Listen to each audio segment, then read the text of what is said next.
I just had to let you know you're. She a happy baby boo. She a happy baby boo. Oke, di sini saya akan menjelaskan tentang mekanisme dan teknik security arsitektur sistem terdistribusi komunikasi pada sistem terdistribusi. Selanjutnya saya akan menjelaskan tentang pengertian sistem terdistribusi. Sistem terdistribusi adalah kumpulan beberapa komputer yang bekerja secara bersamaan melalui jaringan komunikasi. Setiap komputer dapat saling berbagi data, sumber daya, dan layanan sehingga pengguna dapat merasakan sistem bekerja sebagai satu kesatuan. Contoh penerapan sistem terdistribusi yaitu cloud computing, aplikasi perbankan, online, IoT, dan media sosial. Selanjutnya, karakteristik sistem terdistribusi. Yang pertama, memiliki banyak node atau komputer. Yang kedua, saling terhubung melalui jaringan. Yang ketiga, berbagi data dan sumber daya. Yang keempat, mendukung komunikasi antar perangkat. Dan yang kelima, dapat bekerja secara bersamaan. Dan yang keenam, memiliki skalabilitas yang tinggi. Selanjutnya, pengertian security pada sistem terdistribusi. Security atau keamanan sistem merupakan proses perlindungan terhadap data, perangkat, dan komunikasi jaringan dari ancaman atau akses yang tidak sah. Keamanan sangat penting karena sistem terdistribusi bekerja melalui internet dan jaringan terbuka sehingga rentan terhadap serangan cyber.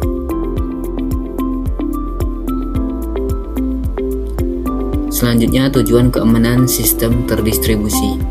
Yang pertama, confidentiality, yaitu menjaga kerahasiaan data agar tidak diakses pihak lain.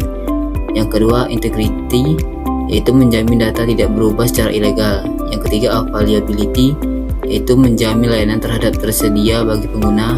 Dan yang keempat, authentication dan authorization, memastikan pengguna yang mengakses sistem adalah pengguna yang sah.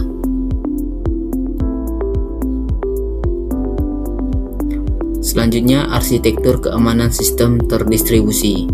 Arsitektur keamanan terdiri dari beberapa komponen utama, yaitu klien sebagai pengguna layanan, server sebagai penyedia layanan, database sebagai penyimpanan data, jaringan komunikasi sebagai media pertukaran data, dan terakhir sistem keamanan seperti firewall dan enkripsi.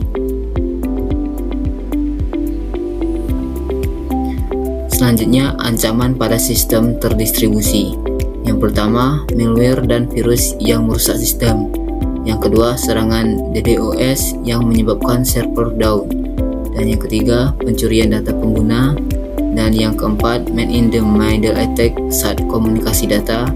Dan yang kelima, phishing and spoofing identitas.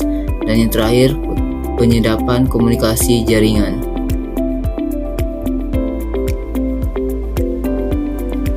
Selanjutnya, mekanisme authentication. Authentication adalah proses verifikasi identitas pengguna sebelum mengakses sistem.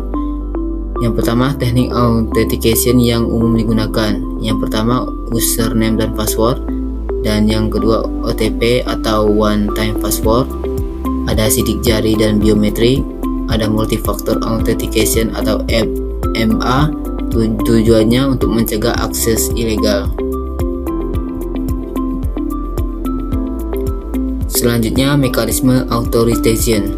Authorization adalah merupakan proses pemberian hak akses kepada pengguna setelah berhasil login. Beberapa teknik authorization.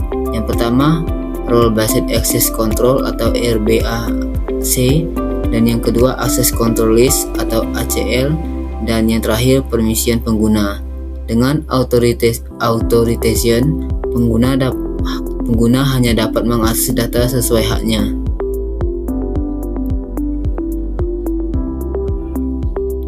Selanjutnya, teknik enkripsi data. Enkripsi adalah proses mengubah data menjadi kode rahasia agar tidak dapat dibaca oleh orang lain.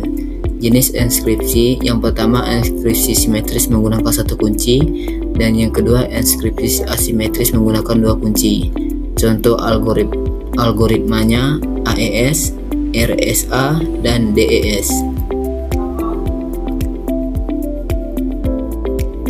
Selanjutnya, SSL dan TLS pada sistem terdistribusi. SSL atau Secure Socket Layer dan TLS Transport Layer Security digunakan untuk mengamankan komunikasi data melalui jaringan. Fungsi SSL atau TLS yang pertama mengenkripsi data saat transmisi, dan yang kedua melindungi data dari penyadapan, dan yang ketiga digunakan pada HTTPS, dan yang terakhir menjamin keamanan transaksi online.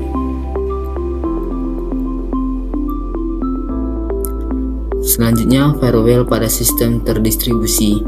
Firewall adalah sistem keamanan yang berfungsi menyaring lalu lintas jaringan. Fungsi firewall yang pertama memblokir akses ilegal, dan yang kedua mengontrol data masuk dan keluar, dan yang ketiga melindungi server dari serangan luar, dan yang keempat membatasi akses jaringan tertentu. Selanjutnya, Intrusion Detection System atau IDS. IDS adalah sistem yang digunakan untuk mendeteksi aktivitas pencurigaan pada jaringan.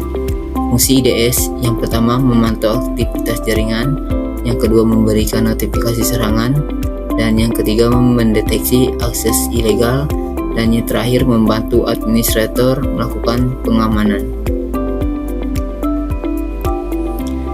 Selanjutnya, teknik backup dan recovery. Backup adalah proses percadangan data untuk menghindari kehilangan informasi penting. Recovery digunakan untuk mengembalikan sistem setelah terjadi kerusakan atau serangan. Backup dan recovery sangat penting untuk menjaga kontinuitas layanan sistem. Selanjutnya, penerapan security pada cloud computing. Cloud computing merupakan contoh sistem terdistribusi modern. Keamanan pada cloud meliputi enkripsi data cloud, firewall dan IDS, authentication pengguna, backup data otomatis, dan yang terakhir pengaturan hak akses pengguna. Selanjutnya, kelebihan keamanan sistem terdistribusi. Yang pertama, data aman dan terlindungi, dan yang kedua mengurangi risiko serangan cyber, yang ketiga menjaga kepercayaan pengguna, dan yang keempat mendukung stabilitas sistem, dan yang terakhir meningkatkan keandalan layanan jaringan. Selanjutnya, kekurangan keamanan sistem terdistribusi. Yang pertama, ketergantungan pada jaringan komunikasi. Yang kedua, sinkronisasi keamanan sulit dilakukan. Dan yang ketiga, serangan pada satu node mempengaruhi sistem lain. Dan yang keempat, monitoring dan audit sulit. Yang terakhir, biaya keamanannya mahal. Jadi kesimpulannya, keamanan pada arsitektur sistem terdistribusi merupakan hal yang sangat penting untuk menjaga kerahasiaan, integritas, dan ketersediaan data dalam memproses komunikasi antar node atau perangkat.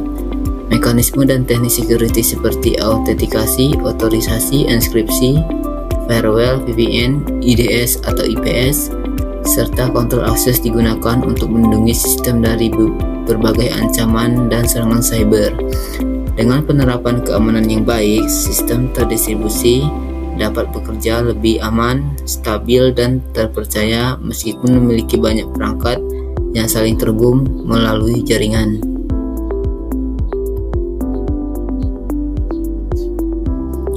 Itulah yang dapat saya sampaikan, lebih dan kurang saya mohon maaf. Saya akhiri.